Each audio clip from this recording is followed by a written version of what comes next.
This is the band hall, known as the Sanctuary of Music. In here, the music and mind work as one. And those whose career in music, this is their home. We work here. We make sure we're the hardest working people in this school. And what you see around here is our holy place, our sacred ground. What Egypt would consider great.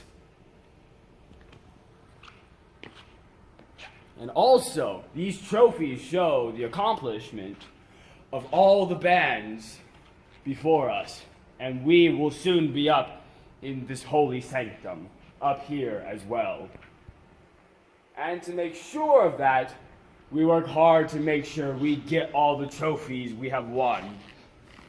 And we will keep working off till the day we graduate.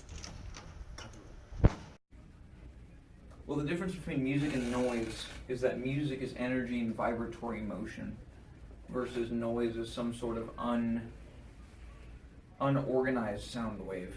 And there are different types. And so there's a lot of different types of music, and I feel like the energy and vibratory motion gets across the emotion that a composer or a musician wants to get across. And so music is life. Well, that seems like a really cliche statement, but it really is. I mean, the sound of breathing in some cultures could be seen as music, and it actually is implemented in music. I mean, music is essential to everything we do. Without music, there is no reason to live. Music is in everything. All right, thank you. So old! Why does it look like a picture? Someone help me. It's recording, but it's like stuck. I'm like old enough to be your dad, alright? Calm down.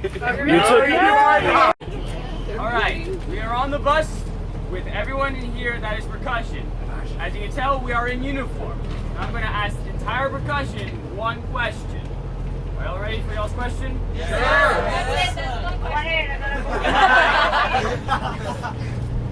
What do y'all think music is to y'all? Art. My life! Food! Culture! In time! Life! Representation of yourself. Listen, Mr. Jungle. It is an expression. It's an expression of your inner emotions. Future hunger! Alright, those are all pretty good answers.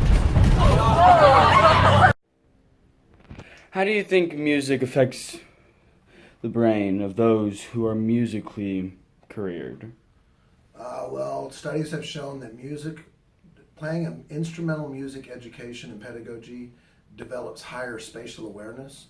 So the minute you pick up an instrument, the connections in your brain to your body and your fingers and your hand and your mind help you determine different spatial relationships between notes that are on a staff or relationships to dividing up things rhythmically, which then relates to and is directly related to problem solving for higher spatial awareness. So most people that have jobs of leadership have some sort of, if you trace it back, have some sort of connection to fine arts with a lot of really specific things with instrumental pedagogy.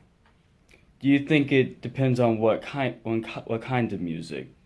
No, I don't think so. I think written music, written music, like shaped notes, does seem to offer more in-depth development in the brain with higher spatial awareness and problem solving. But no, I don't think, I mean, you could read tablatures, or you could be from a different culture that might not read Western civilization music and still receive the same benefits. I think more studies have been done with people that do Western civilization music, which is standard 5 lines, 4 spaces, written in 12 half steps, that kind of Western civilization music is the most study that's been, but I couldn't honestly say that it would be a difference or whether or not you were a classically trained musician or somebody that was like a rock guitar player or something like that. I think the benefits are the same. I do think that understanding written music does develop certain characteristics in people that can only be developed in that. But I think at the end that doesn't necessarily determine the level ability of a musician and their success. It doesn't matter how you do it as long as you get to that spot. Do you have a specific preference of music that helps you calm down or something?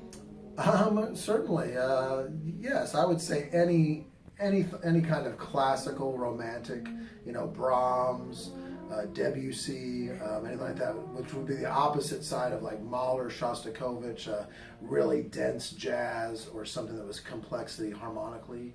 But anything that was going to, I like all kinds of music, and there's certain elements, lyrical music, like certainly, which I think is the greatest lyricist of all time with Bob Dylan.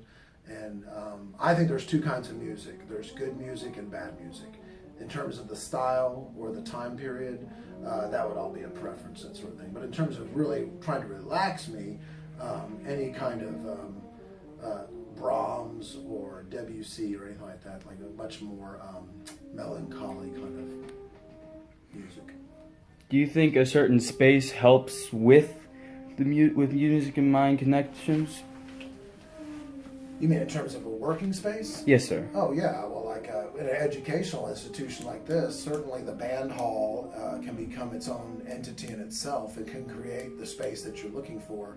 Most students in public education, when they are part of band or orchestra, feel much more comfortable practicing up here in their own space because it's a space that they're used to doing that activity. And that goes with all education. When you're familiar with something on a daily basis, so much so that even the teacher, the way the teacher might present themselves, is something that's the same.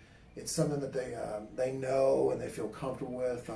It kind of goes back to the basis of all education. The students must feel safe, and they must feel like that they can express themselves, and they must feel like they're a space too when they leave, that they have accomplished something, even if it's a small thing that day. So the space can become very important. If the space that you're teaching in or trying to create music in or trying to express yourself in is cluttered or messy, then that'll reflect in what you're doing. So it's nice to have a space that's organized and clean and safe for students and teachers alike to be able to do the work that they need to do.